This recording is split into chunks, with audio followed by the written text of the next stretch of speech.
Affinity's artistic text tool actually has a hidden feature whereby we can paste an object into the text and then have it behave like any other letter or glyph. So first of all, you need to create some text using the artistic text tool. So you can see I've done this here. And what I'm going to do now is add a shape. Now this can be any shape, but we're going to try and turn this into a really large call to action. So let's go and create a lovely arrow.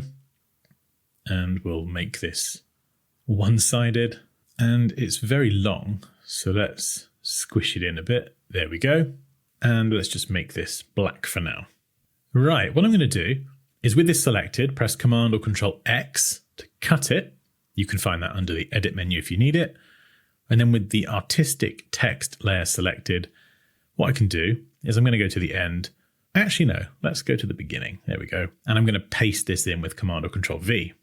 And it actually pastes it inside the artistic text layer. And you can see this in the layers panel on the right. But what we can do is if we select this, we can't really move it around freely. It's going, nope, you can't do that. But it does let us resize it. So let's go and do that. And you can see I can still adjust all the properties of that arrow shape, which is fantastic. We could swap the fill to a stroke and vice versa if we wanted. But we can also adjust this as if it were a character like the others. So let's say I bring this down. What I'm going to do is double click to edit the text and then go over here. You can see if I use the left and right arrow keys, this is still registering as a character. So I can select it. We can open up the character panel so we can adjust the baseline shift and we can move it like this.